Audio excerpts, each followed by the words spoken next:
While the past several stories have been about Oni and their doings, today's story deals with a different kind of supernatural entity, one that might even be more chilling, depending on who you are. Because although it makes perfect sense for a man-eating monster to be evil, sometimes the most dangerous things are human.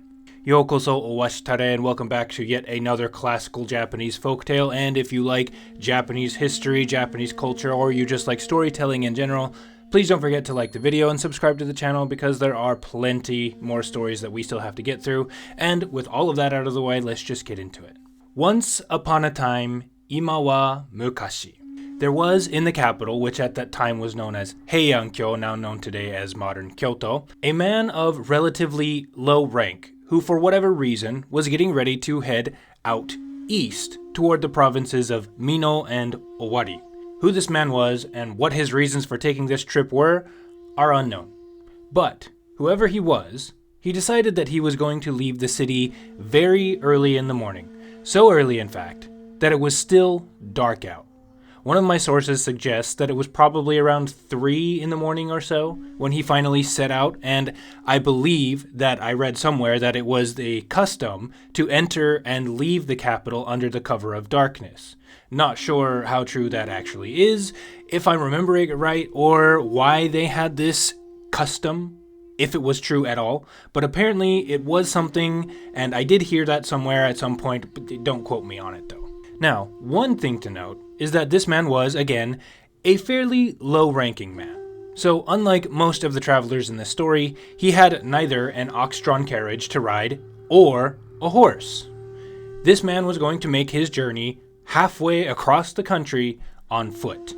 Not exactly an appealing prospect, but you gotta do what you gotta do. And so, filled with the determination like he was the protagonist of Undertale, this man made his first few steps on the path of 1,000 leagues on foot. Making his way through the streets of the city, he soon found himself at an intersection. The original text supposedly names the roads that intersect here, but they're illegible in the original manuscript, so we can't be sure where he was exactly. But as he was passing by this intersection in the dead of night, he noticed, off to the side of the road, a solitary woman just standing there, all alone. She was wearing a high-quality, light-colored blue-green kimono, or robes, and as is proper for a lady who found herself out on the road, she had the skirts and sleeves of her clothing in her hands to keep them from dragging on the dirt floor. Now, this was very, very unusual, and I mean very unusual. Firstly, women, especially women who had clothes that were nice enough that she had to keep them from dragging on the floor, rarely ever went out in public like this. And in the rare cases that they did, they were always accompanied by a whole host of people, including male guards. And yet, as far as the man could tell, this woman was completely alone. No carriage, no servants, no ladies-in-waiting, no page girls, nothing. He puzzled over this sight for a split second, but then simply wrote it off as none of his business. She probably did have people nearby, but for whatever reason, they were not in sight at that moment. Plus, this man had a destination and figured that it would be best for everyone if he just ignored his curiosity and simply continued on his way. This was clearly a fairly respectable woman. She would be fine. So although part of him was dying to know what she was doing there, he simply continued on his way and just ignored her. He had a long road ahead of him, and he didn't want to get distracted by every pretty woman that he might happen to cross on his path. But just as he was passing this mysterious maiden, he heard her suddenly call out in a very sweet and alluringly feminine voice, "Sir, may I humbly ask where you are headed to?" The man, not stopping his stride, slightly turned his face to this woman that, despite the dark, he could see fairly well, and answered very frankly, "I'm on my way to the provinces of Mino and Owari." And he continued along his way. The woman then sheepishly responded, "Oh, I see. Then you must be in a bit of a hurry. Even so, I was wondering if maybe you might pause your journey for a bit to help me with something very, very important." Now here, the man stopped. Now, it was true that he was in a bit of a hurry, and this was a very unusual situation, which made the man question if he could afford to help her, but she was very explicitly asking for help now.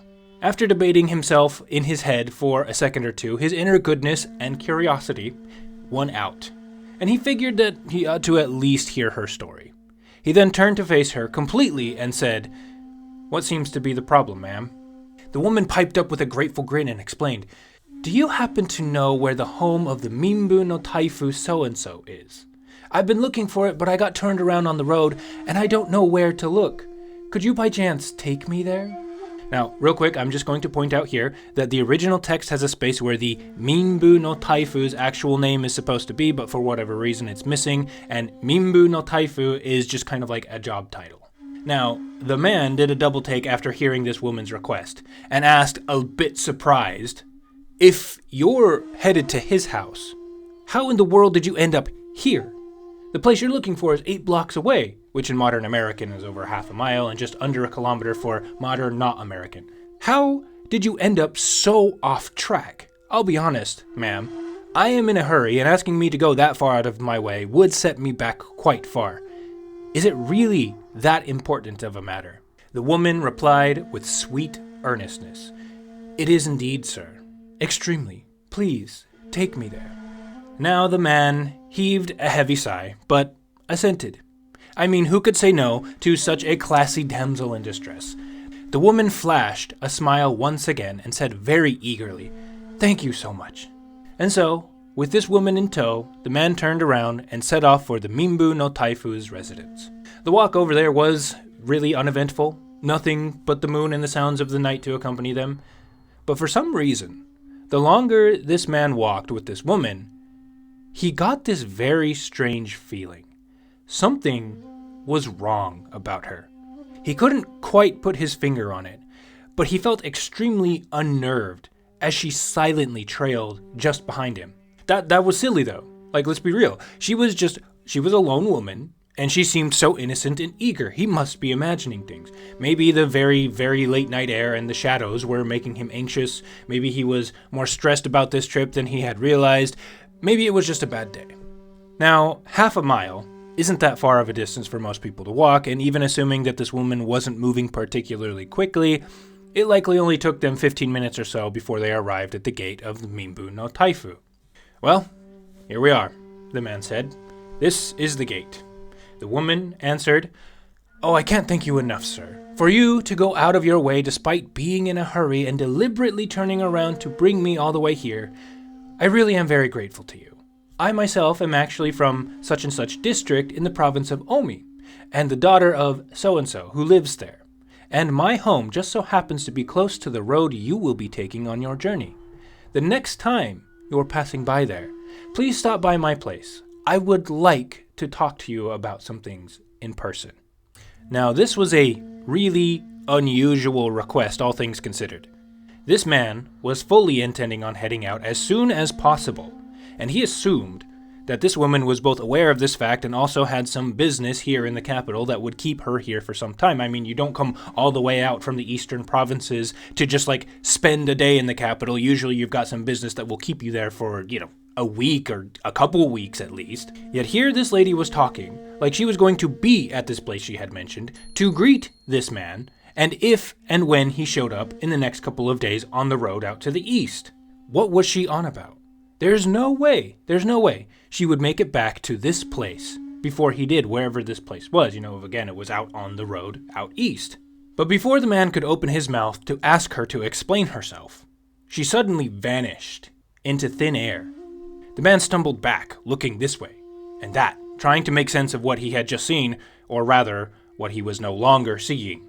He first thought that, again, the night air was messing with him, and she had simply, slipped away or something after he had blinked, or something. Again, he couldn't really tell. But where would she have gone? The only place that wasn't on this road was the gate leading into the house. Had the gate been open, he could have just written off her disappearance as her darting through it really, really fast before he could realize what was happening. But it was shut tight. He felt his hair stand on end as he stood there, petrified, at the implications of everything that had happened. His inexplicable unease during the walk over here suddenly didn't seem so inexplicable anymore. This woman wasn't just a woman, she was some kind of a spirit. But as he stood there for a time wondering what to do with himself, he suddenly heard the sound of panicked wailing sail over the walls surrounding the Minbun no Taifu's house and down to him. He listened intently to all of the other noises that began emanating from the other side of the gate, and soon came to the conclusion that someone had died at that moment. He was dumbstruck. First, the woman disappears before his very eyes, and only a minute or so later, someone dies inside this house? Absolutely beside himself and not knowing if maybe he should try to contact the people of the house and explain what he had seen or continue on his journey, or just call it a day and go back home, he noticed that there was a faint glow in the eastern sky. He had spent so much time standing by the gate, dumbfounded, that dawn had arrived. He decided then and there that for his own sake, he needed to know what happened at this house. He basically missed his desired window of departure, so, he might as well just stick around and solve as much of this mystery as he could. Now, I'm not entirely sure how he did it. The text doesn't actually expound on this.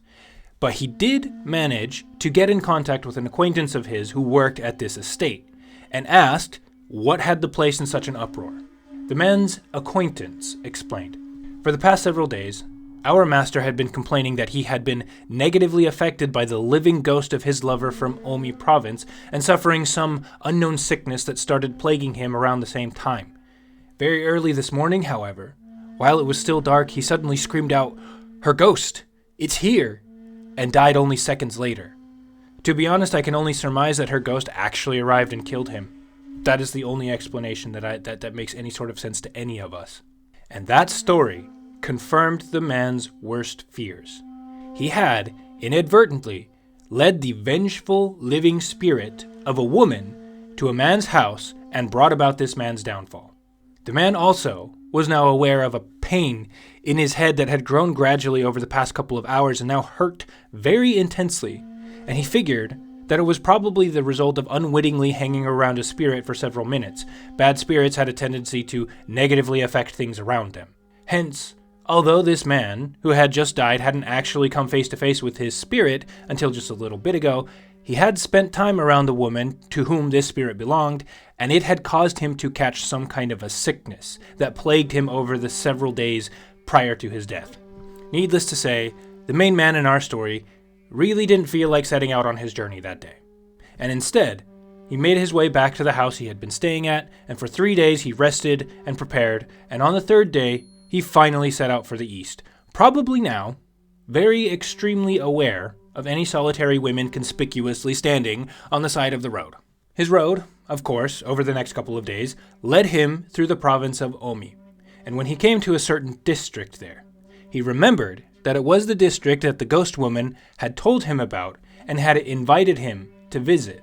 He then decided that he wanted to know how much of what she had told him was true, and doing his best to follow the instructions that this ghost woman had given him that night, he indeed found a house that exactly met her description.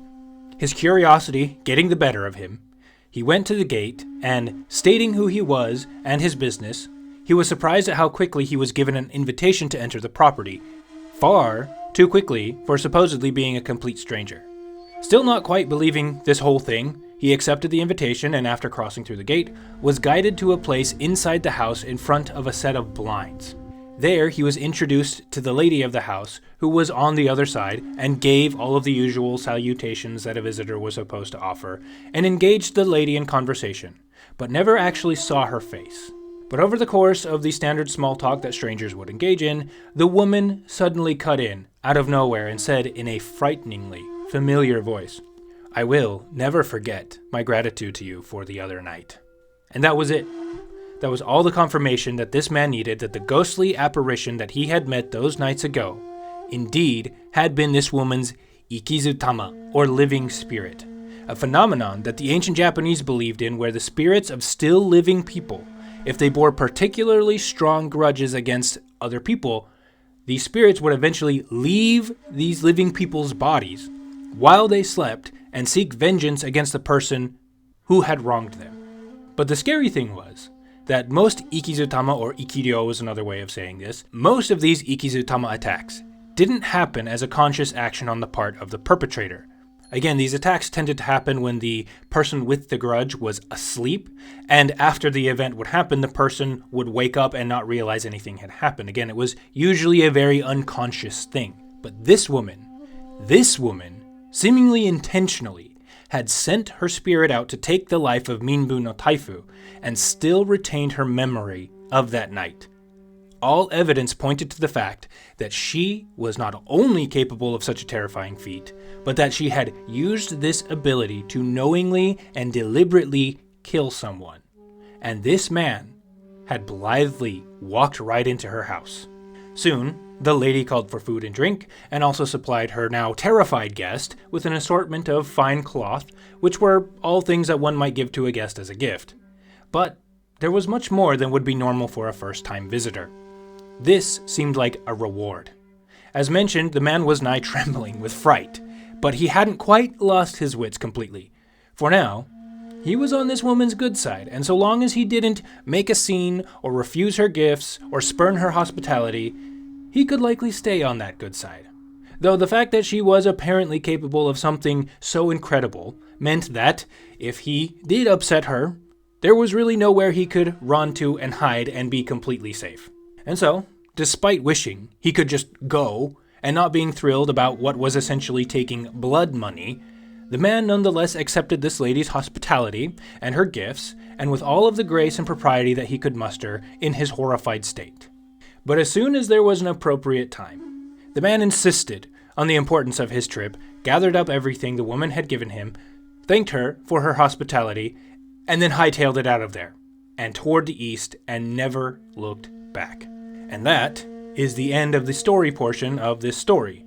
But there is a bit of post-story opining. The writer of the story surmises that this woman who lived in Omi had been the wife of the Minbu no Taifu, but for whatever reason, he abandoned her, and she sent out her spirit to take revenge. I'm not entirely sure how the ancient Japanese dealt with murder, but the story doesn't mention anyone attempting to go after this woman for allegedly killing her ex-husband. Even if someone wanted to go after her, would they need some kind of proof? And what proof could you get if a person can just send out her spirit over miles and miles and take someone's life through supernatural means? The people in the Minbu no Taifu's house suspected that it had been this woman's spirit that killed their lord, but again, none of them seemed to have lifted a finger in retaliation. So how would the people have dealt with something like this at the time? I honestly have no idea, but the text ends with, "And thus is it said that the hearts of women are terrifying indeed." So I guess the moral of the story is, abandon your spouse at your own peril.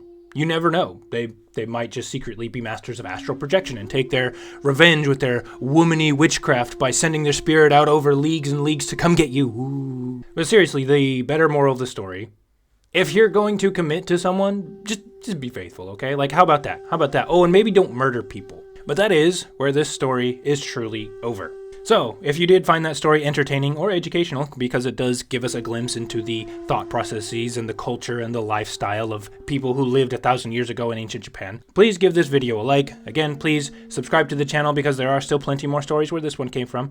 And also feel free to share with anybody who you think might be interested in Japanese culture, storytelling, or just, need something to put on in the background while they do menial chores or are stuck in traffic or what have you. And if you have been watching all the way up to the end here, I do thank you sincerely. Ito ureshu koso hamerikere. And hopefully, we will see you next week for another story in a similar vein, because if you thought we were done with stories about weird women warily wielding wild witchcraft, I like alliteration, we're not. Only the next story is a lot more involved, and honestly, it's a lot more disturbing. We'll just leave it at that. But anyways, thank you so much, guys. We'll see you later. Goodbye.